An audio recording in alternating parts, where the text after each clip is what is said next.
Hi, everybody. Welcome to The New Normal. I'm your host, Lisa Davis, aka Litecoin Lisa. I'm back from a weekend in Kansas City. I'll tell you all about it. We were at Bitcoin Day and had a really cool experience, met some new friends, and I'll let you in on all of that. We've got some great, exciting news in the crypto world. Seems like Litecoin's on a tear, which is exciting. And I'll be right back with Mommin to tell you all about it right after this.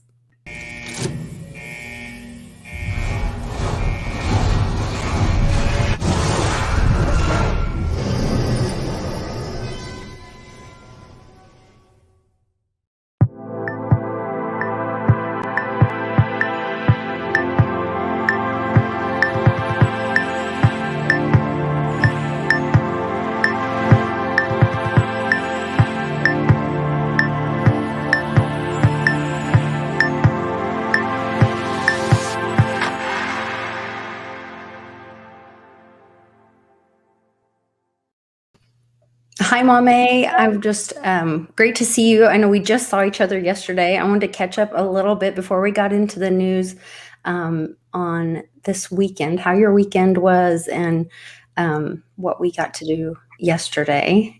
Oh my goodness. Together. Everything is so much fun. My weekend was amazing, and partially because we spent some time together, all those ladies. I can't speak a lot about it because there are some parts of this exciting thing that we are doing that we have to keep it on the down low. But we are doing something really special for women in crypto, and let's just say it's going to have a lot of exposure, maybe to a level that we never seen before, which is pretty wonderful. And it's just a lot of women coming together, for a really nice recording. Let's put it. Okay. I didn't know that, so I might have to get your feedback on changing something. Yeah. I'm actually gonna do another recording today at 4, which was 2 hours from now. If you want to jump in and we do a few parts, you're welcome to. But I already saw a quick peek and it turned out amazing. Oh, good. Anna is the best of everything. Let me be, good. She is being highlighted and I just love it. Oh, good. I'm glad. She's a character for sure. That was actually this weekend, Charlie and I drove up to Kansas City to be a part of Bitcoin Day. I think I've got my swag bag around here. And this was my first experience with Bitcoin maximalist. And I've heard the term thrown around and I thought I understood it and all that, but I hadn't met any. And so being around them, first of all, amazing, super intelligent people, really have a beautiful vision for Bitcoin and what they want it to see, or at least the people that I met, really what they want it to do in this world and the community. It was really cool, especially there was one guy, Brady with Swan Bitcoin. They created this video. I don't know that we have permission. I think that would be like rebroadcasting. So I recommend you guys go check it out on their YouTube channel and watch it. But it was just it's the Bitcoin utopia thing. Bitcoin fixes the world and we all live on a farm and raise lambs and and we just do art every day and the world is all healed. And it was really cool. But it also talks about the darkness of how, the money system being broken and the costs of that at the beginning. And so it was really, really cool.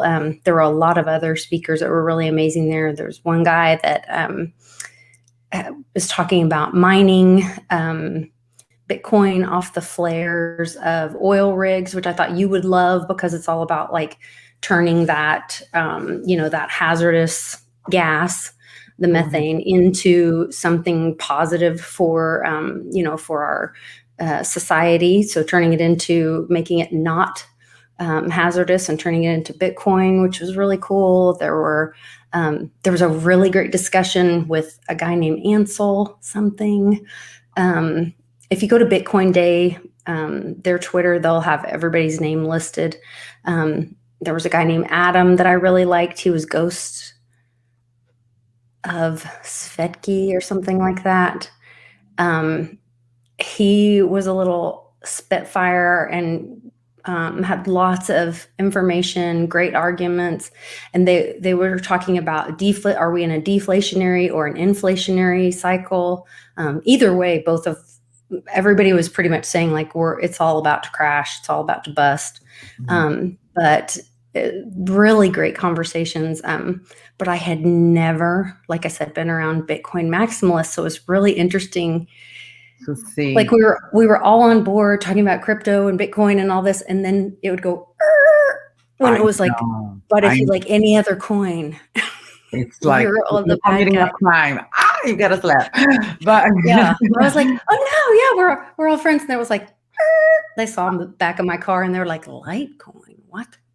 So anyway, I know. That's the thing, you know. It's really cool. I know. If you get a chance to go to a Bitcoin Day conference, I highly recommend it. I recommend. I honestly great recommend. content. I had my good share of maximalism in few trips and few conventions that I've went, and I say it's always interesting to be open-minded and gain perspective from all angles, and don't be surprised if you get ignored if you mention a certain coin or two. It's part of the process. All of a sudden you get cut off. I'm just and they weren't exclusive. In fact, they invited us to go to dinner with them. I mean, it was a very welcoming, inclusive crew. Everybody was just, I mean, the whole event was, everything was top notch. All the discussions were very, I don't know, all input was welcome. All conversation was welcome. Everything was very open-minded. And so even though it was a bit, there was even a guy there with a Shiba shirt on, and they didn't even give him crap. Courageous. Okay, that's awesome. It was very open-minded, and so I don't know. I thought I would say that it has changed a little bit. The scope has broadened, and I would say that maximalism is not as strong as it was maybe a few years back when the big deal, I think, that started everything was a little bit of Bitcoin Cash, Bitcoin Gold, and this whole dilemma at the time was so vivid that I think that Bitcoin maximalism was almost necessary to maintain people safe, So a lot of them adopted this approach because they felt like if people get exposed to so many risks that are in crypto, maybe they will lose, the Bitcoin magic. They won't get to see it. They won't have enough time to get to see that. And I think that's partially right. So I think it's a very good approach, for a beginner to start with Bitcoin and and that's, because crypto is risky, and out of those, Bitcoin is probably the least risky of them all, right? So I think that is that's what approach. But I do think it's more open-minded now as the ecosystem is more established and things are evolving.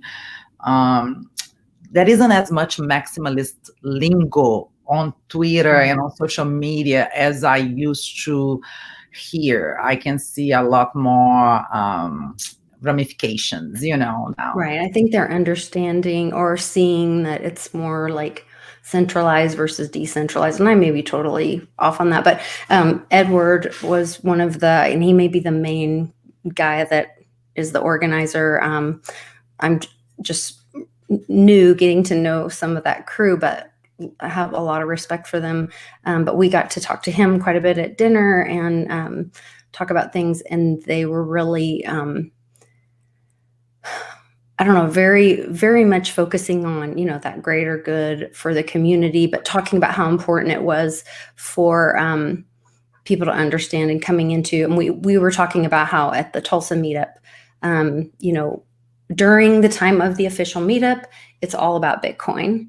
Yeah. And then afterwards and on side conversations, you can talk about those things. But when you're having that educational conversation, especially when you're in a space where you're welcoming new people in, it can get very confusing when you start talking about other things. So to stay focused on Bitcoin, I think it makes a lot of sense. it's a great approach. It's a safer approach to the whole thing, and you can't go wrong with that. And over time, if you feel like you savvy enough about Bitcoin and you want to explore a little bit more, then you do knowing the ins and outs of the game rather than just being like a little duck in the lake waiting for the crocodiles, because sometimes I feel like, in the beginning, I knew very little, and the more I learn, the more victimized I can be, the less victimized I can be in this space, because I'm controlling my own game in a way, So, I love it, Lisa. I love that you have. I wanted to give a couple shout outs to, so one of my Twitter friends he has a great sense of humor, and we've gotten to banter a little bit. And so he's the one that actually said, hey, I'm going to go to Bitcoin Day. And he knew I was close by. And so he's like, why don't you drive up there? And so my husband and I, Charlie, were like, okay, let's go. Eric, Lord Norris on Twitter. I'm scrolling through trying to find my pictures with me and him. And he joined us on happy hour on Friday, if you guys watched the Friday happy hour. So, and then he introduced me to Natalie Burnell, who she's a former e-hostess. And she was actually the MC for Bitcoin Day. Where are my pictures? Okay, there's me and Charlie from the weekend. Hold on, I'm sorry. Okay, there's Eric, and he won $20 in Bitcoin at the event. Nice. So that was cool. Yeah. Awesome. And then let's see. Oh, this was CJ Wilson, I believe his last name is. And he did a great talk about using your payments as a vote. And there's an organization, I'll talk more about that on another day, that they have. There was just so much good content at this. Anyway, awesome. I had my picture. Yeah, usually the Bitcoin conferences are very, very juicy with good stuff. Yes, that's Natalie's shoe. Those were her Bitcoin shoes. Me and Charlie. Oh, this guy Ross. Does Charlie enjoy going to crypto conferences with you? He was good for the first half, but the maximalism stuff, he's like halfway through, he's like, I'm out. I'm going to the okay. He's like, I'm mining way one too many things to be in. Yeah, he's like, I'm out. But yeah, so Gostas Svetsky, this guy, super smart. This guy's super smart. This is the guy with the Swan Bitcoin. This is Ross. He does citadels, Bitcoin citadels, and they're like building all kinds of organic whatever farms. Really? Yeah, wow. It was such a cool group. Amazing. Lauren is doing a documentary on Bitcoin. She is former Hollywood connections, and she was like a professional volleyball player. Amazing lady. Also, is that Rachel? No, she looks I'm going to say her name wrong. She does look like Rachel. It's G Victoria, but I'm going to say her name wrong. I always say names wrong, Lisa, so it's okay. Yeah, it's like Gosling or something like that. She has a really amazing story of her family. She's an immigrant here to the U.S., but has been, here for a long time, but amazing. She's been in finance and super, super smart lady, and working in the energy industry. Here she is. Yeah. That's awesome. Just amazing group. Where is the picture of? That's awesome. There she is. So then this is Natalie, and she was the MC. So anyway. Wow, that's fabulous. I mean, I'm sure it's always so energizing to go to crypto events and meet new people. I wish I could go all the time. Yes, I know. I'm like, where's the next one? When's the next one? I know, same here. I think that Yeah. is El Salvador now. That is going to be a really, really nice conference. More of a Latin American conference, but it's going to be in November, and I have a feeling this is going to be super exciting. The one in El I Salvador. know there's something this week. I saw people tweeting they're headed this week to Miami for Expo something, right? expo, some crypto expo this week I too. saw a giveaway for a ticket and I jumped on it. Who knows? Maybe I'll Did see you you? guys in Miami. I mean, Oh my gosh. when we get a free ticket, it helps, right? And then I Yeah, gotta yeah, yeah. get on my car and drive coast to coast or something. I don't know. Oh my gosh. Well, so we have our next happy hour roadshow, Friendsgiving, the week before Thanksgiving. So it's the 19th and 20th in Peoria. You guys can go to clintwestwood.net and get all the information. We've got people donating tons of stuff for the giveaways. So when we're there, we do little raffle tickets and we do tons of giveaways. And we've had I think JMac is donating a pair of those Oculus glasses for the metaverse, which we've talked about on the show here. Yeah, so we're having all kinds of stuff being donated for giveaways, and there'll be tons of people there. So hopefully anybody that can join us, there's Airbnbs and hotels close by. We're going to have the happy hour show and a after hours party after the happy hour at the Peoria event. And then also the next day we'll have the Crypto 101 class and we'll have more giveaways for that too. So that's lots awesome. of good stuff. How exciting. Yep. So what should we hit on? Well, we should just let everybody know that it's all-time high again, you guys. I mean, we are at 66K and over. Ethereum is getting close to 5. It's just crazy. I mean, so much action, and a lot of news is backing up, this price. I mean, you want to go backwards? Yeah, Litecoin's not too shabby either. Litecoin's hitting not all-time high necessarily, but climbing at 225.12. And I'm wondering how much of that is on the back of the news that we sent. Yeah. Well, let's start with that one then. You want to start with that one, the Australian news? Because the timing of that sure seems perfect with this. Yes. I thought that was really relevant. It was just very significant that Australia's oldest bank, probably one of the most popular banks in Australia, called Commonwealth of Australia, now offers users the ability to buy and hold LTC. So imagine if Bank of America all of a sudden, announced to its customers that, it's offering LTC as part of their investments, and you could buy and hold it in your Bank of America account. And basically that's what's happening in Australia right now.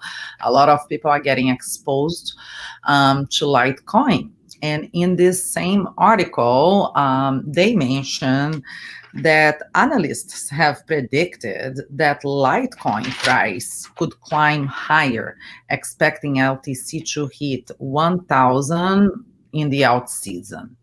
I mean, out season is now. We are in the middle of it. We're seeing everything reach all-time highs. Another factor they mention in this article is that Litecoin activity, like the network activities, the transactions, exploded after the launch of the LTC debit card powered by unbanked. So you have two things. You have a bank in Australia that, just is offering LTC to a huge number of new customers.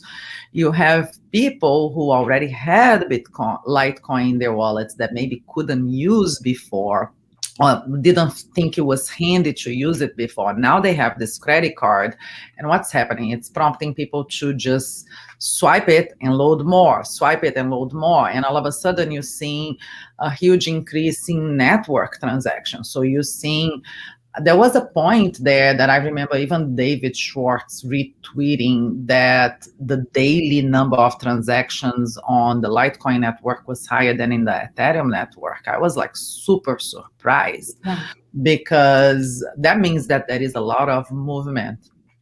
And I think it's great because Litecoin is that type of currency that you can truly use to buy a cup of coffee. It's the one that really truly doesn't cost you to do microtransactions. If I want to send someone $5, $2, it's worth sending it in Litecoin. So I think this is great. I mean, for Litecoin hodlers who trusted the network, it's still there, just growing, becoming more secure, adoption is growing with it, security is becoming stronger as well. Whoops. Sorry, I was trying to show this one. This was another story that I was thinking probably is affecting a lot of not just Litecoin, but Bitcoin. That JP Morgan is also, there's a lot of these things that are happening kind of at the same time. JP Morgan's also, which, not my favorite people, but is confident that Bitcoin will reach a price of 146K this year is what they're talking about. So, interesting to see the end of the bull market, and you really reliving this prediction phase, right? People are setting goals, and people are like saying, oh, it's going to be up to this much and up to this much, right?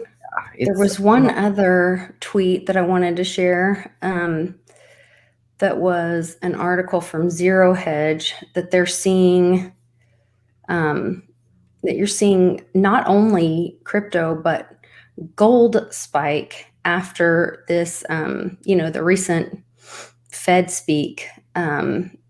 So they were talking about gold and cryptos. People are looking for other things to put their money in after,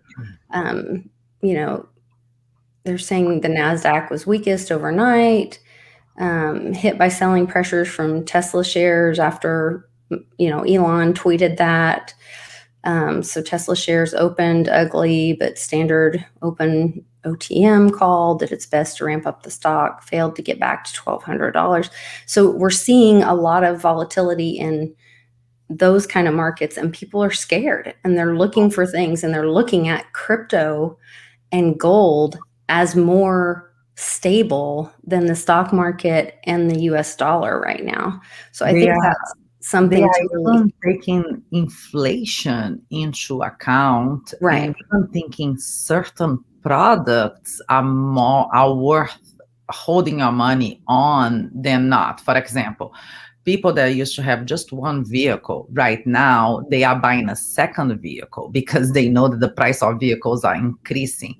Like, I have a friend of mine, like, you can't get a car from the dealership these days without a markup, because they don't want to sell it. They have a huge parking lot full of cars, but they don't want to sell it because they know tomorrow the car is going to be more expensive.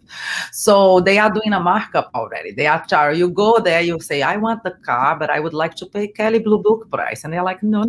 They laugh at your face. They're like, ha, ha, ha, ha, ha. No, you got to pay a $7,000 premium.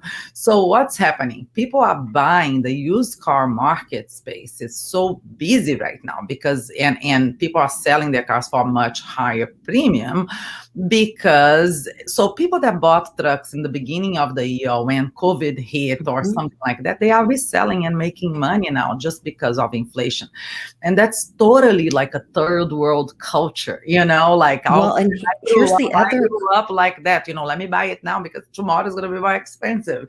And then you buy, and then you hoard because you can resell it because you can't resell it for more. Yeah. Here's the other strange thing in the car culture. We just were at visiting somebody today, and the new cars, because of the chip problem and all this, and they're not sure what kind of problems they might have. So the new cars, people don't want it. People don't really want them. And so the used cars, or the newest used cars, are actually having a premium value. For sure. So there's a whole strange thing happening in cars right now. And if you go back, one of Brady's speeches from Swan Bitcoin, he was talking about the history of money. And he talked about, it was a really great message.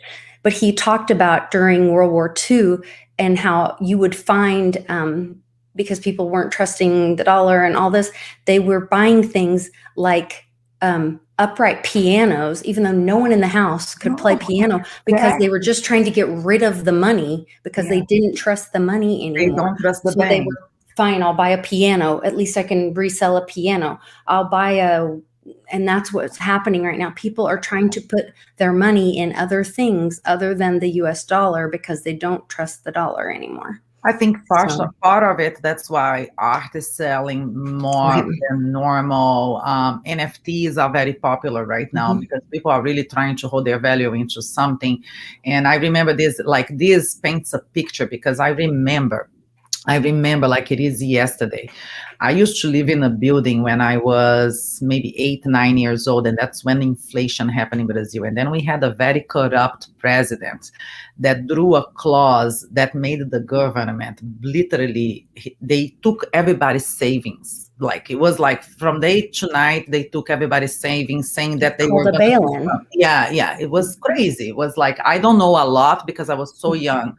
Well, and that just happened in Lebanon.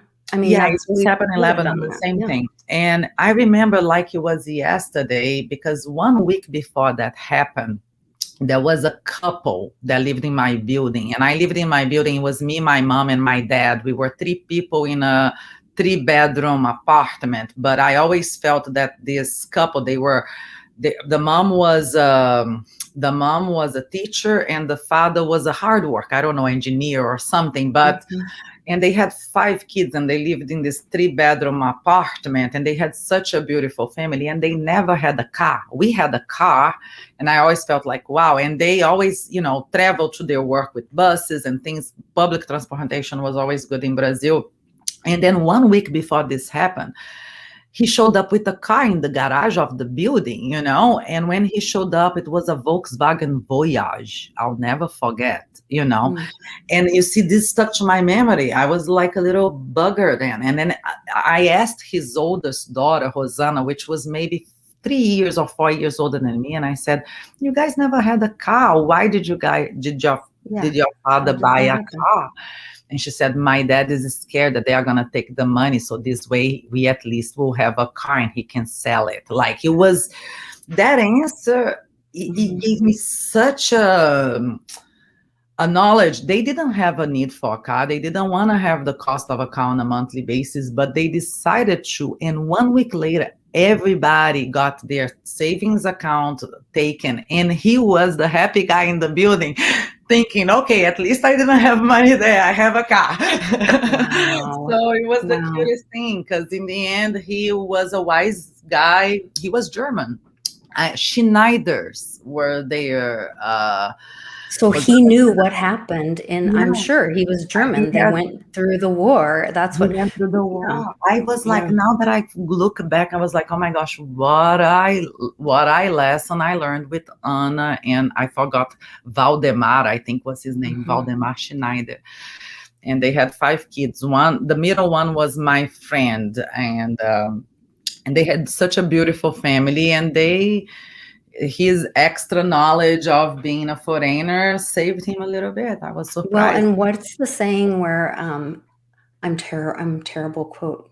But there's a saying that like you can learn from someone else's lessons, or you can go through the hard lesson yourself.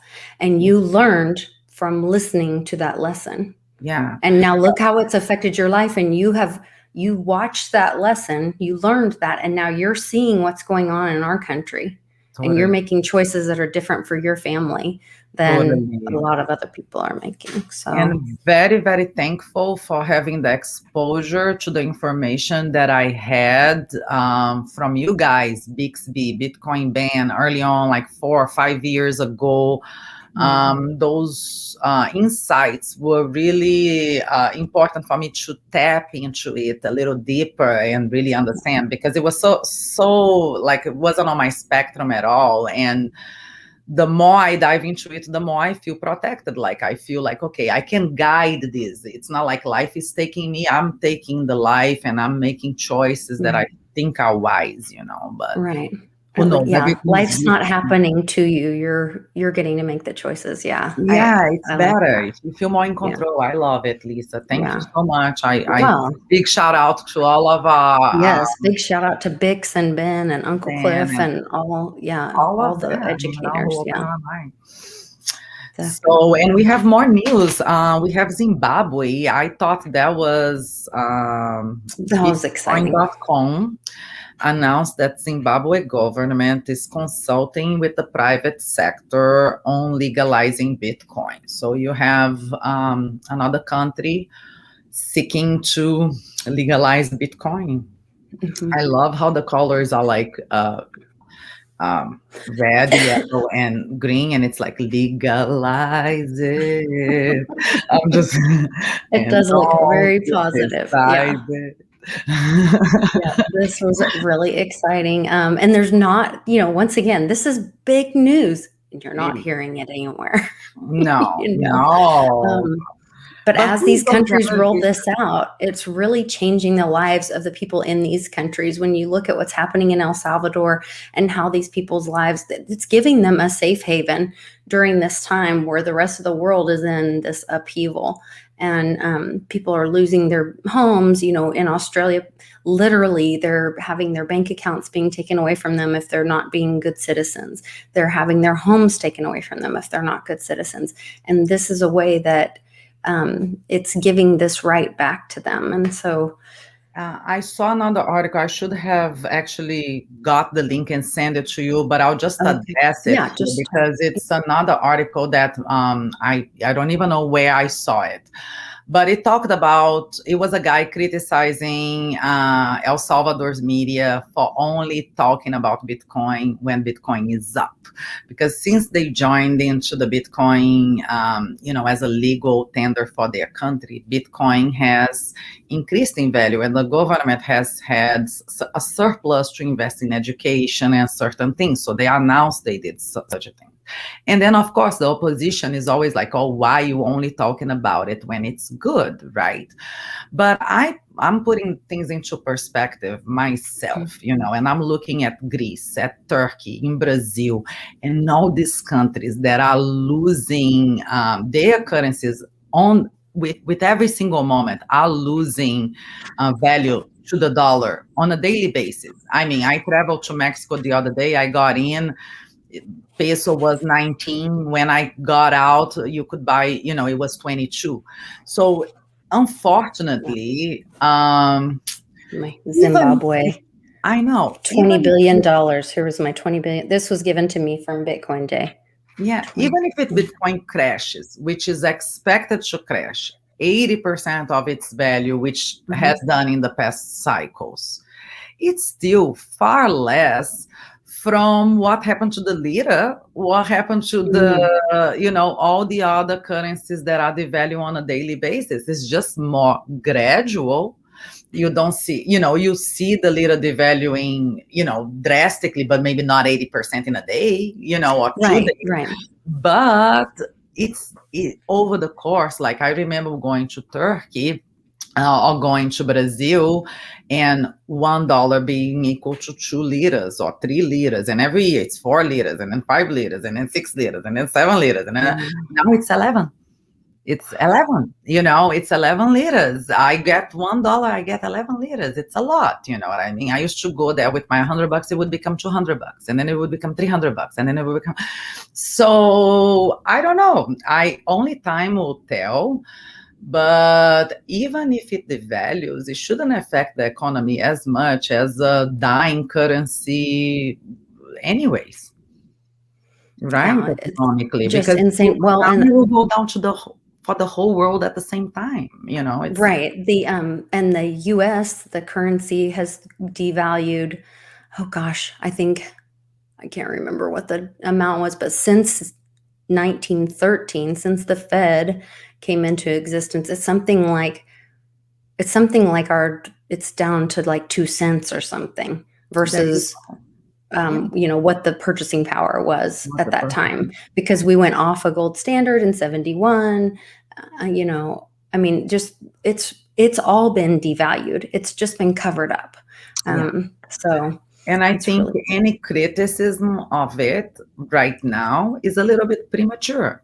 yeah. Just let it be, let it give it a try. It's a different situation. It's something unique, and let it live and last a little bit to see the effects that it will have in that country. But since its implementation, looks like those were positive effects. I mean, Well, it's also being measured the wrong way. One of the talks, like I said, was by this guy that's mining the Bitcoin with the flares from the oil and gas. And really, the way that Bitcoin stabilizes, in my understanding, and once he had this conversation, I really tend to agree with. Once we start measuring Bitcoin in energy, in kilowatts, yeah, then it stabilizes, because these dollars are manipulated, are, like we said, depreciating. They don't line up with each other. There's different. So really measuring a Bitcoin or a cryptocurrency on dollars is really a false way to measure it, to be I honest. And so a true measure of a Bitcoin is really on a kilowatt, an energy measurement. And so yeah, once we can start doing that, then it stabilizes. But really, and then he goes into this whole conversation about we've been mismeasuring kilowatts for a long time. So but I think that is coming. And he had a great conversation where these oil and gas producers, now that they have an option to take their natural gas to, so in Wyoming, Cynthia Loomis, who's the governor there, has just passed where if the producers want to take their natural gas to Bitcoin, they get to skip the taxes on it or something like that.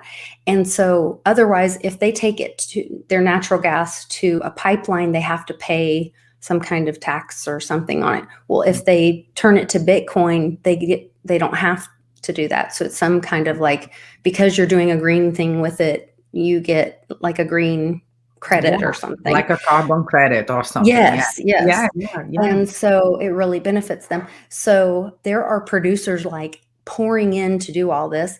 And you see that benefit. And he said that what they're going to actually, he said what he sees happening is that not only are oil and gas producers going to continue to do that with their natural gas, at some point, they're going to take their oil and they're going to say, you know what, I can only get this much for oil with the big oil guys, because right now the big oil guys say this is how much oil is, and you have nowhere else to go to sell it. Like there's a monopoly on the market. Yeah. Well, if they can figure out how to mine Bitcoin with that oil, and they have another option, and it's more productive, more profitable, all of a sudden it may go a different direction. Oil Yeah. may be valued in Bitcoin. And so once energy Wow. decides where it wants to go, it may Yeah. go a different direction. And that may be a whole different game changer. So there's Yeah. all of these conversations that it's so early still, like we Yeah. may Yeah. just go a whole different direction. So For sure. it's No. really exciting to think Yeah. about. And then how And that would we be measured. Yeah, no, now you open a whole new spectrum in my mind, and you are right. I mean, one shift down in the supply chain, down enough, Right. may shift the whole outlook on how we understand money and Right, how because money really is money is and this Ben taught me this. This was one of our Educating Lisa drives, across the country. spent. Money is a store of our labor. The only Yeah, reason we yeah, created money was because I needed to be able to work and be able to save get my paid. work time, my value in something so that I could trade it later. Yeah, That's yeah, why we have money. yeah, And so if my Bitcoin is my money now, it just represents my energy. So really it is all about energy. It's not about money. We get rid of money and we have energy, which is stored as Bitcoin now. And so we revalue yeah. that as energy. I don't know. Totally. It just Like It does, and changes it everything. makes so much sense because that would make Bitcoin the dominant. It wouldn't Mhm, be as volatile as it is right now mhm. because it would only gain the value that is added by the work that people are putting into our Right, planet, so Bitcoin would get, and that value would be divided equally into everybody that owns it. So it's not right. like on someone's hand able to decide who is going to have it. No, it's divided, who has what, going to receive your share, because so Well, it and actually we have so many natural resources, yeah, th it wouldn't even be it would be that, you that could I mean, that then you go into the whole, like, the whole Nasera Jacera thing, if you wanna go down call it that, or maybe you don't have to call it that. I don't know what it's called, but that we have natural I mean, it's what El Salvador's doing, yeah, mining Bitcoin off of volcanoes I and I think that's natural why gas. maximalists actually don't love the idea of many altcoins because they feel it will dilute this incredible power that Bitcoin has of equalizing everything once everybody's Mhm. in it. And at the same token, we would grow together, but because we have many altcoins, that might disperse into each ecosystem. And yes, maximalists were right, because if you Right. look at it, many people think, but Bitcoin don't have DeFi. Well, because you don't wait enough. Now it has. It didn't have Yeah, 3 months but ago or 6 months ago or 1 year ago, right. but people It just needs didn't take that enough test net and time. development and time and Yeah, yeah. yeah, yeah. So that's why I understand the maximalist, because in this utopia world in which Bitcoin becomes the ultimate value of the our planet. Ideally, if existed just one, things would be more equal and that supply limit would be defined and things would be more perfect. But I think it will take a little while until we get there. But now that Yeah. you mentioned about the energy, I think it could be sooner rather than later, Lisa. You open my mind to, It's so cool. I yeah, mean, the same way I could never imagine a country adopting Bitcoin. And, I remember Anthony Pompliano screaming at Twitter, which one is going to be the first country to do it? And now we're seeing, many countries studying this possibility. So what is unthinkable of today, it could literally be a reality tomorrow. So many things are. absolutely. Yeah. This it's called Swan Signal is the Bitcoin channel or is the YouTube channel for, and if you go, it's their pinned. Um, if you want to have a hot little cup of milk and feel good before you go to sleep, it's a beautiful, well done short film that they did, and like it is the Bitcoin dream. I don't know why it's saying error occurred. Playback I here. also heard that Swan Bitcoin, I mean, they are an exchange that strictly sells Bitcoin. So you wouldn't be able to, do anything other than invest on Bitcoin there. But Oh, okay. I heard their referral program is really, really rewarding as well. So it's, I think they are growing quite a lot because they are really into this idea that people should be rewarded. So Now I'll have to message Brady because I got to know them yeah, at the event, and then, like I said, we all had dinner and hung out a couple times, and I just have a lot of respect for the way that they did the presentation and the way that he talked about money. And then, we're homeschooling, so I'm learning about all this, the um, ancient Rome and he's talking about the different monies that were used and how they had the bronze, and then there was a ton of bronze brought in, and then it caused all this uproar, and so then there was a war. And I'm like, oh, we talked about that. I remember the hand signals and the Peloponnesian War, yeah, all I this. know.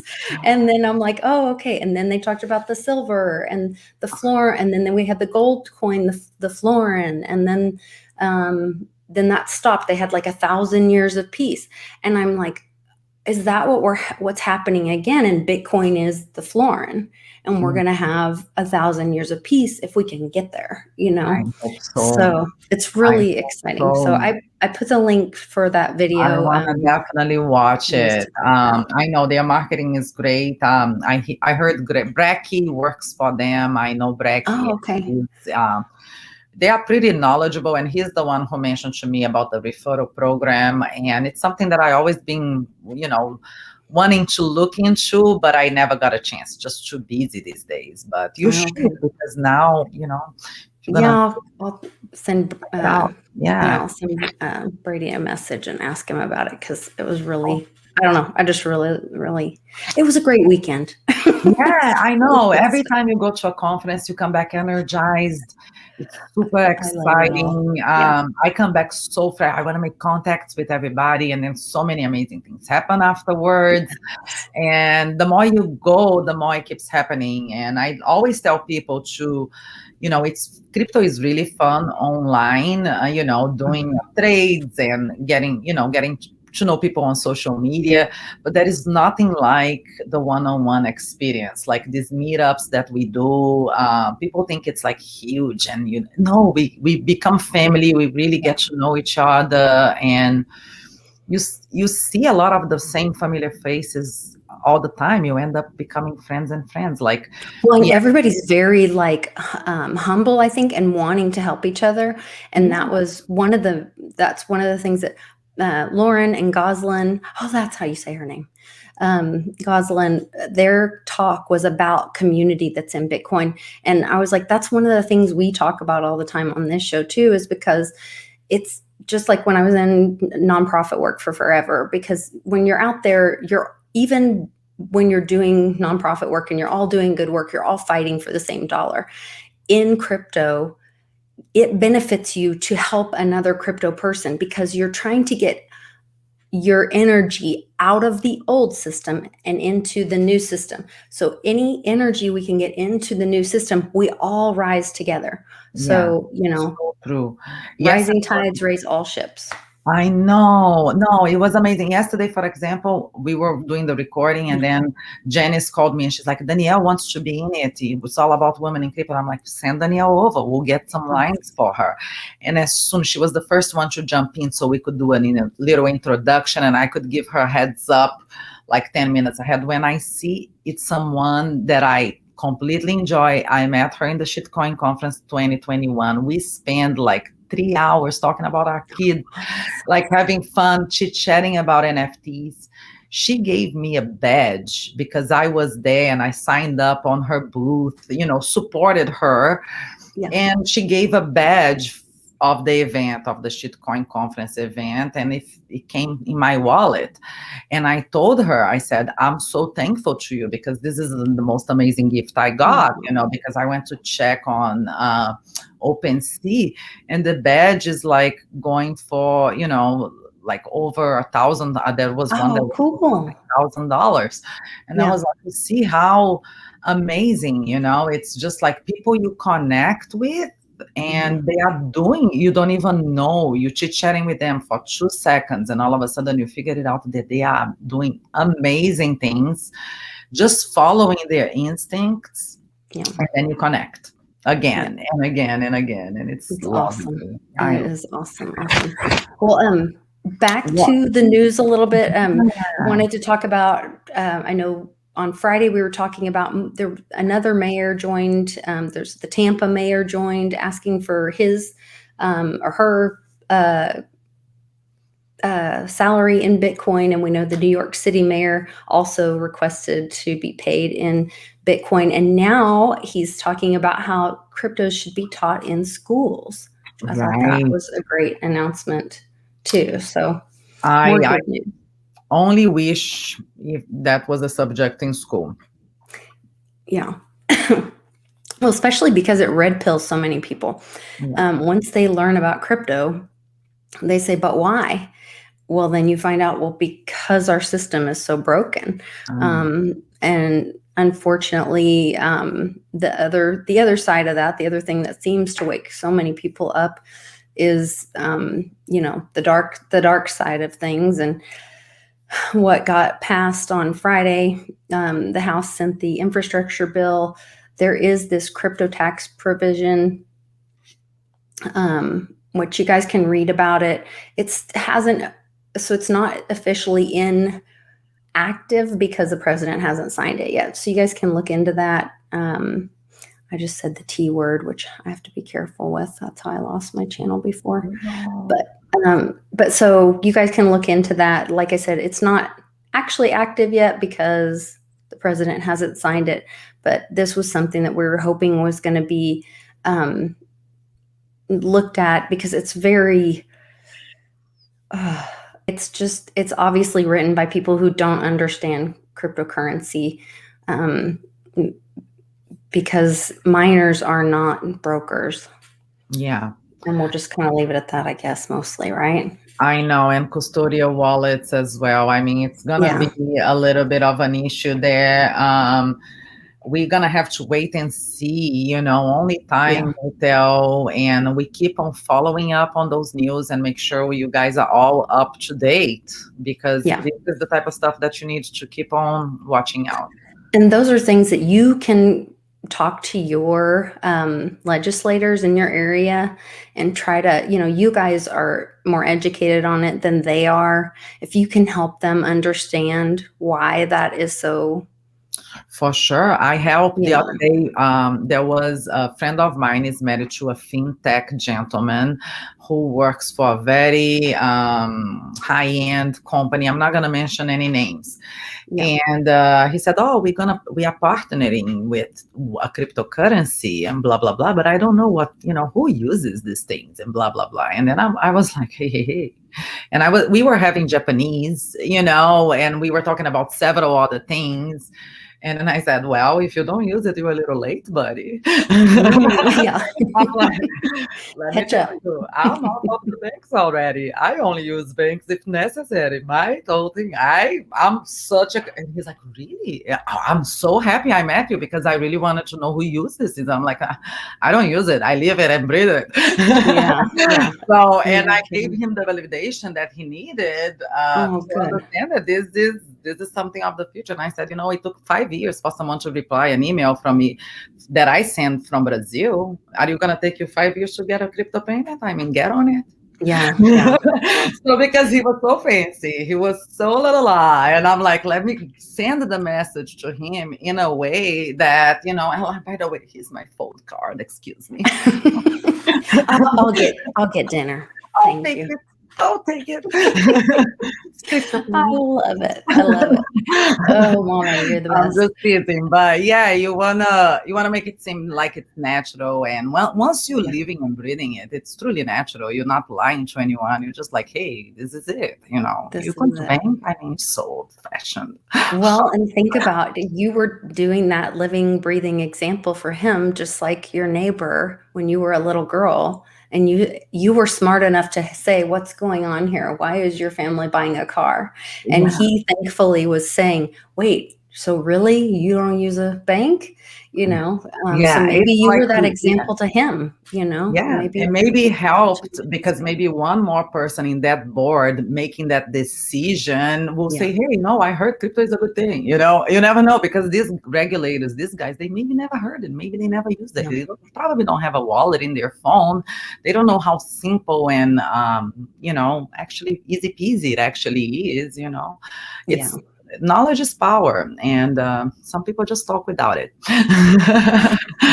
Absolutely. Well, I think we all have room to learn. I get excited. Like I said, just going to this conference, I feel like I learned so much more. I love it. I love being in a space where there is so much to learn. And I'm grateful for friends like you that bring me more and more information to learn too. So I'm grateful for our community. So thanks to everybody watching. Please give us a like, share this video, get some more information out there. Let's bring more and more people to the space. Bring people to our meetup, have them check out clintwestwood.net so we can meet everybody in Peoria and give away free stuff. And we'll have Litecoin from Change Angel to give away. We'll have swag from Monarch and stuff from Calyx. And we've got stuff from Pack to give away. We've got all kinds of stuff coming at us to give away. So we'll see you guys next time on The New Normal. Take care. Are you buying and selling cryptos on the same laptop that you're using to browse the internet, read your email, and visit social media sites? If so, you're exposing your cryptos to theft. Whenever you're online, you're at risk of getting hacked and having your identity stolen. How would you feel if someone stole all of your cryptos? What would that do to your finances? Guard your cryptos with a safe and secure laptop from Calyx Solutions. Each laptop is set up just for you and your cryptos, and then we walk you through exactly how it works. Don't risk the security of your cryptos. Order a crypto laptop from Calyx Solutions now to secure your crypto future. Learn more at calyxsolutions.io.